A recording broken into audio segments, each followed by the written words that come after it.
Concentrating on your breath मतलब तुम ये नहीं कर रहे हो कि ब्रीथ इन तो ब्रीथ इन से आप ब्रीथ आउट ऑफ ब्रेथ, ये ना लेना है। जैसे सांस आ रहा है और जैसे जा रहा है, you just concentrating on it, मतलब normal breathing but you are being aware of your breath. Slowly close your eyes again, sitting in the under. खुद अबे इधर नीचे ये है ना, टेस्ट के लिए मैं बोल रहा हूँ उधर से जा सकते उधर से you can just slide down. We want to go in this cave लेकिन एंट्रेंस नहीं है, so we are just going to like trespass. उधर से घूम के जा सकते। इधर लिखा नहीं है कहीं पे भी दैट इज नॉट अलाउड. अबे इधर से कूद के मजा आएगा. तो पता मेरे को, तू उधर से बोल रहा हूँ, मेरे को समझा. या yes come on you can do it. Bike को फॉलो करता है तो पानी में कूद जाके देख के आना. क्या अंदर जाना. आना तू पट्टू. मेरी फटती दिख रहा है. If you want to do architecture you have to take risk. Risk है तो इश्क है. उल्टा कूद.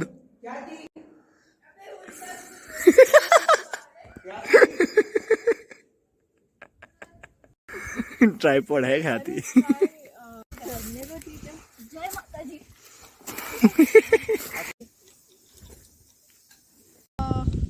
Few researchers who have done research on Kanheri. One is PIA, Brian Kashiyo.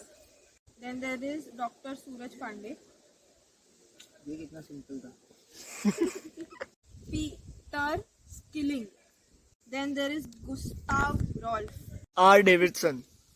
Davidson. Today we are going to look at the development of Kanheri in the later phases, which means after the 5th, 6th century. This is also the time when Kanheri had major importance in South Asia.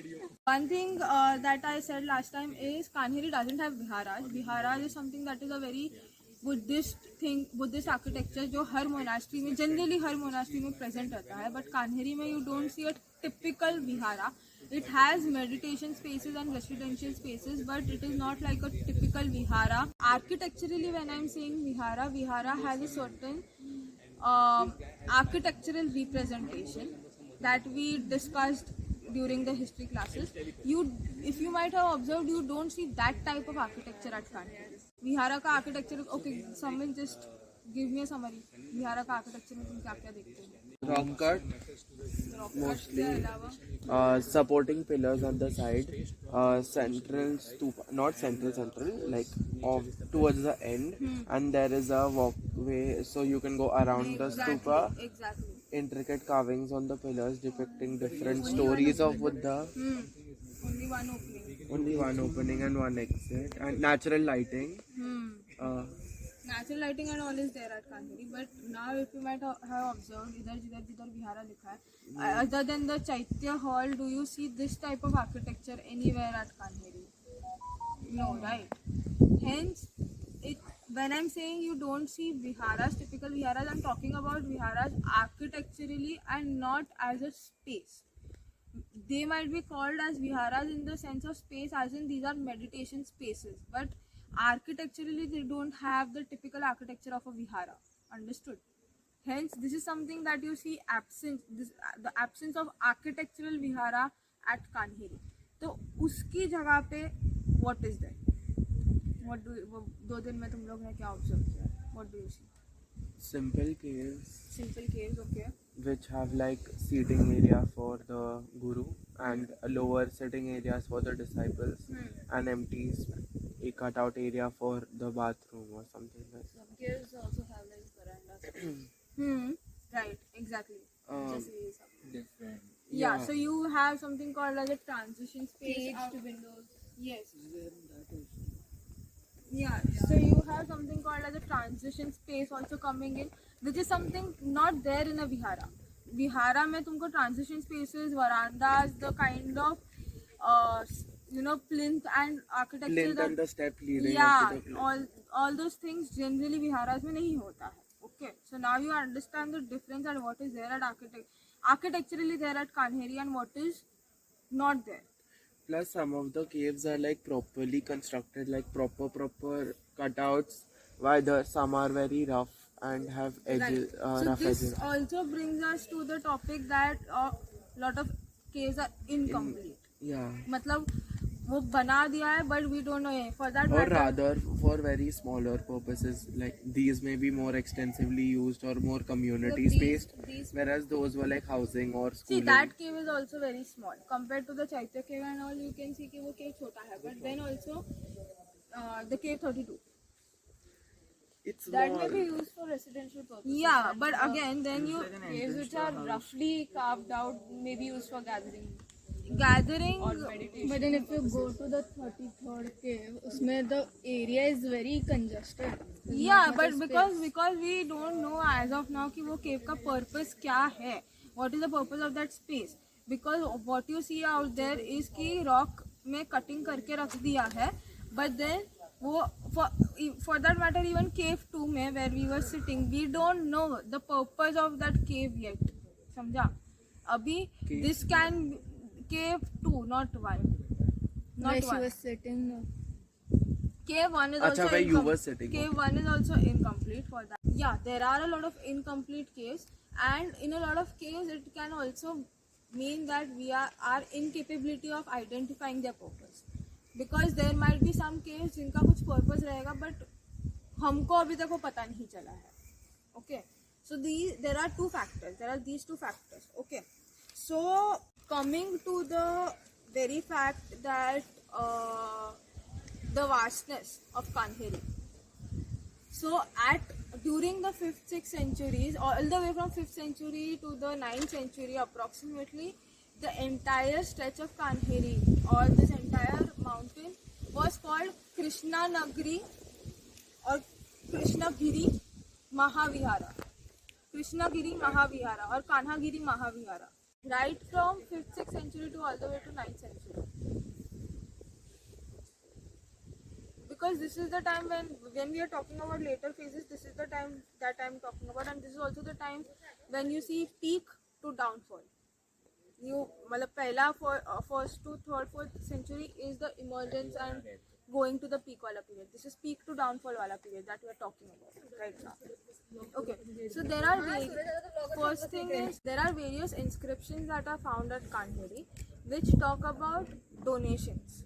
Donations as in a lot of people have given donations in terms of monetary things, in terms of food and clothing, in terms of books, in terms of just supporting the infrastructure, in terms of donating artists. Political people will donate artists that maybe मतलब घराने में अगर जो artists रहते हैं, they might have asked them to go and make things out of it. One of the donations near the Chaitya Hall was gifted by Buddha Ruchi. Chaitya window, Chaitya arch, what we have discussed in architecture, he gifted that at the cave number 3. Okay, which is the main Chaitya Hall. वहाँ पे he has donated that. Now this guy comes from the Sindhu Visaya region, which is a part of present day Sindh. अभी सिंध किधर आया? Pakistan, some part of Punjab. Some part of Punjab that is in Pakistan is Sindh. Yeah, you can consider, but yeah, some part of the border-based Punjab also comes in Sindh. It's like border pe na. Yeah, borders. So now imagine the distance between Kanheri all the way to the Sindh is not a small distance. It is more than 900 kilometers. But Punjab and Sindh अपने national anthem में भी अलग अलग ही बोलते हैं. Punjab, Sindh, Gujarat. So this is approximately more than 900 kilometers away. So, and this is one of the donations that are coming in. मतलब कि the kind of donations that Kanheri received was not just कि आजू बाजू के area से मिल रहा है, और the kind of political support that Kanheri received was also not something that सिर्फ Yeah, it was from everywhere. Yeah. Because you said it established trade and community. It was there from a lot of places, and you see foreign donations also happening at Kanheri. Okay, so this particular thing, this particular example itself talks about the long reach of the Kanheri caves. Why I am telling you the long reach of Kanheri caves? Because slowly we are coming to the point of Mahavihara, the question that Garv asked. What is a Mahavihara? Another thing that The donation talks about is probably the donation came not via land route but via sea route. Because that would have been easier if we are saying since Pakistan wala region, so for them to come via a sea route would have been easier compared to coming via land route. Plus, this was a commercial center with Sopara. Yes, exactly. And Sopara is basically Nala Sopara. So yeah, this also meant that the Buddhist traditions during that time also included marine technology. Peter Skilling, in his article, what he talks about is ki this might be one of the most important representatives of Buddhist architecture in Konkan. And it is Kanheri is also one of the places that form the connection between the Western world and the Konkan and the Deccan. Coming to what makes a Mahavihara a Mahavihara? Why are we calling Kanheri a Mahavihara or Krishnagiri Mahavihara? क्यों बोला जा रहा है? So the first thing that Gustav Rolf is saying is कि it's not just a simple monastery. These are huge extensions of a complete monastic lifestyle. ठीक है, मतलब it's not like कि सिर्फ एक monastery है. So the first thing that Gustav Rolf says is, yeah, these are huge monasteries and मतलब this is not just a simple monastery. It is a complete extension of monastic lifestyle in the sense कि it's not like कि बस you have some monks meditating in some caves. No. These are dwelling spaces यहाँ पे which could house hundreds and thousands of people throughout their life. Okay, so this is talking about a lifestyle and not just way of achieving enlightenment. This is a complete lifestyle that we are talking about. Simple words of Mahavihara को अगर तुम separate करो तो Maha, big, Vihara is a monastery, right? So basically a Mahavihara is a big monastery, a huge monastery. When I'm saying a big or a huge monastery, exactly how big or how huge are we talking about? So big and huge to the extent that there were a lot of Chinese and South Asian pilgrims who have visited Kanheri and talked about their experiences of Kanheri in their travelogues and in their books, and they have visited Kanheri to study here. So that is the extent of vastness that I'm talking about.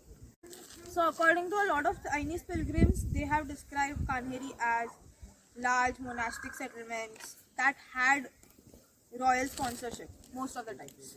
Automatically there is a political involvement that we are talking about here, which means that Kanheri throughout its rise and fall had political support and encouragement, which means that we are also talking Buddhism in context of politics. The way when we say Ashoka helped in the spread of Buddhism, so this is a political statement in itself because Ashoka himself is an emperor.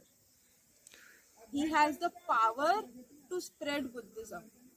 Someone without power can preach, can attain enlightenment, can maybe help other people attain enlightenment, but to build something like this, you need to have a political support and you need to have a person who is ready to provide you that political support.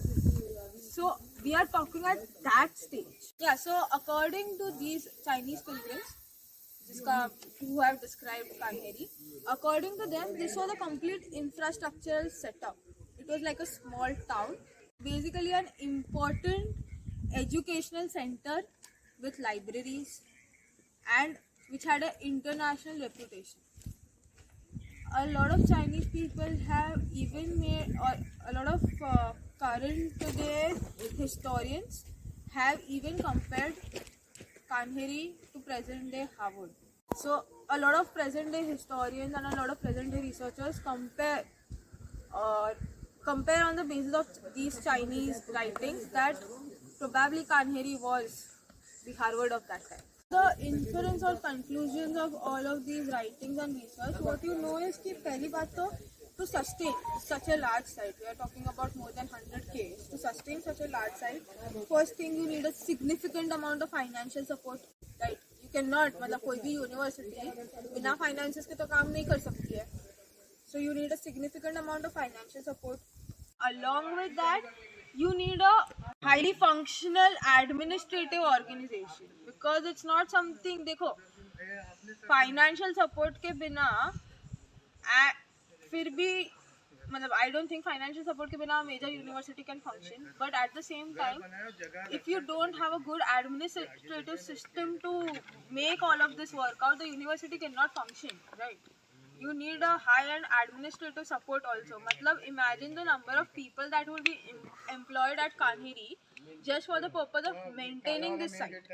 Because of these two things is what made the site work, or what made Kanheri as important as a Mahavihara work. So ये तो है अभी. Another important thing to survive is of course water. पानी के बिना तो कैसे ही जीओगे? खाने के बिना एक बार जी सकते हैं, पानी के बिना तो नहीं जी सकते. The water management system is extremely important at Kanheri. So we have a water collection system which is harvesting rainwater. Then we have a water distribution system on site, which is channels and canals, water canals and the links between them. And then we have a drainage system to drain out the unnecessary wastewater, right? So we have all three systems functioning at Kanheri, or were functioning at Kanheri at that point. अभी water collection system में you will have tanks, reservoirs. As we discussed, catchment area था, वो catchment area में पानी collect हो रहा है, right? So we have this very complex water management system that comes in at Kanheri. All of this, the entire water management system is something that has been, it's man-made. It's not something कि बस exist करता है, right? तो इसका बहुत ही ज़्यादा efficient planning किया गया है by the architects, designers and engineers of that point. What you also see is another important thing is on the top of the third mountain, because that's the highest one, वहाँ पे पीछे there is a retaining wall that runs through the stretch of it. So that retaining wall, one, उसका दो तीन purpose है. One, the structural purpose. Two, retaining wall पे you, because of the cliff that retaining wall is forming, again water collection purposes के लिए. Okay. At present, I guess the wall is broken at a lot of places, and I don't know what is happening at maintenance level पे. But yeah, there are remains of this broken wall. There are remains of foundations of walls created at Kanheri. For example, even if you see this, so you have a structure where you can see plinth, where you can see column, where you can see beam structure also. So of course उसके नीचे support के लिए there will be some amount of foundational structure also ना, which is why this multi-story thing is functioning in the first place. क्योंकि सिर्फ rocks को काटा नहीं है, उसके नीचे का support कैसे workout होने वाला है, foundation system कैसे workout होने वाला है, ये भी figure out किया गया है. The south was generally the residential cave. These caves are generally one-room apartment types. It is not, so what you also see in major Buddhist monasteries is कि you have this group living spaces. जो हमने again architecture, when we discuss Buddhist architecture, we discussed that there is a main hall, there are these dining spaces, then there are these individual apartments. So you have that type of dwelling spaces at monasteries generally. But at Kanheri, what you see is it's not a group living space. It is individual one-room apartment spaces with their attached bathroom or whatever. And you have this one or two monks at the max living in that one space. Okay.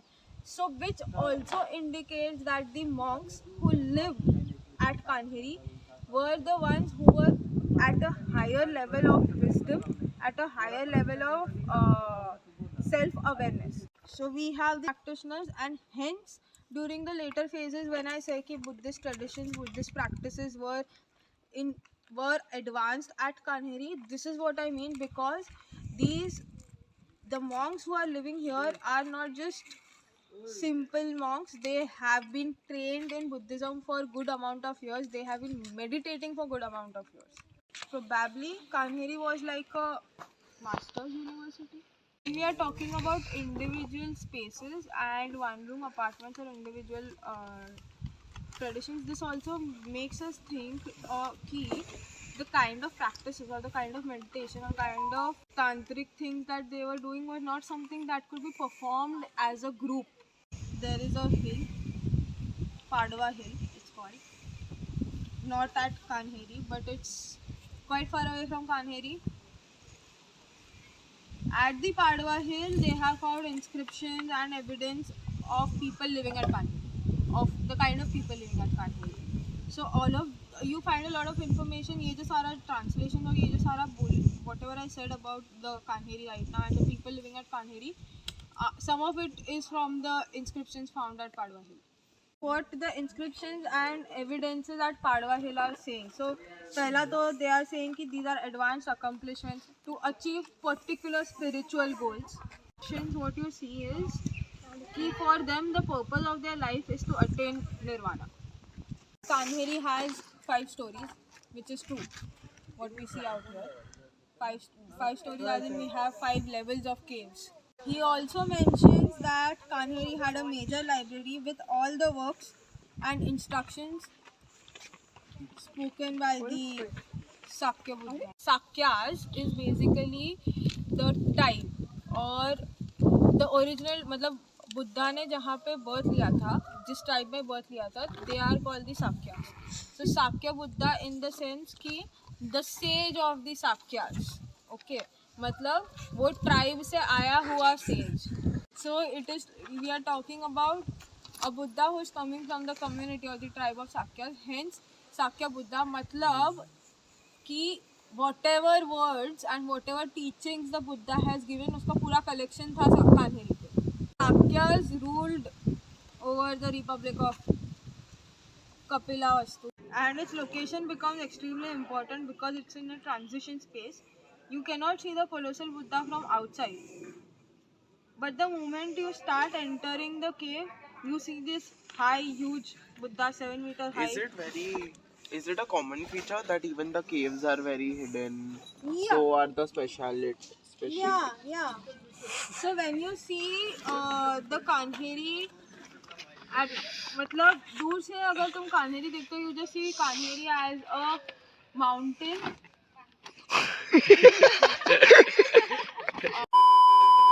Yeah, so दूर से when you see the Kanheri, what you see is कि you cannot really figure out कि there are caves. Okay, these are just mountains that you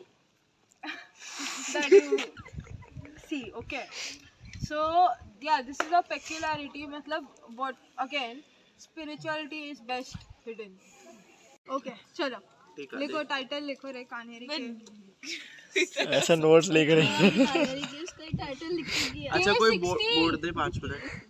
The ornamentation that you see at Cave 60 is similar to the ones that you see at caves of Sindh, Ellora, Kahaju Daro, which is another cave and temple at Sindh.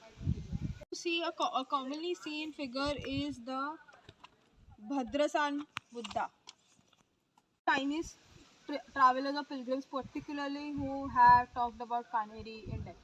Faxian, leader, Faxian, and Xuanzang,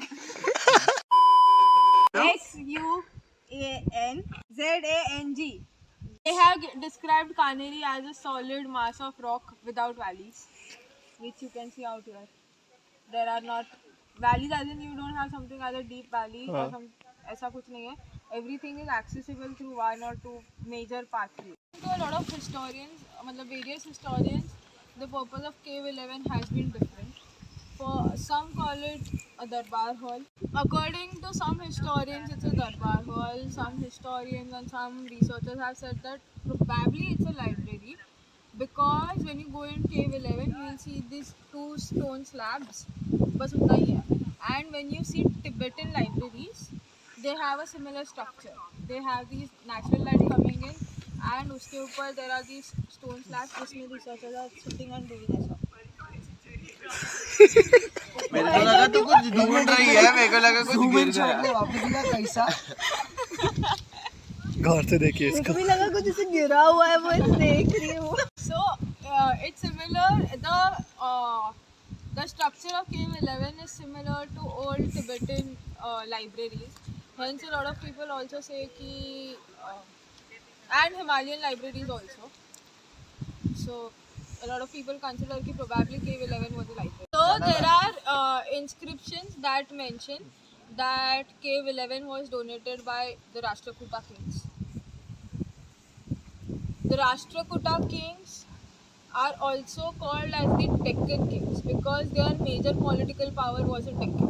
अभी इसमें से there are two kings particularly who are mentioned in the inscriptions.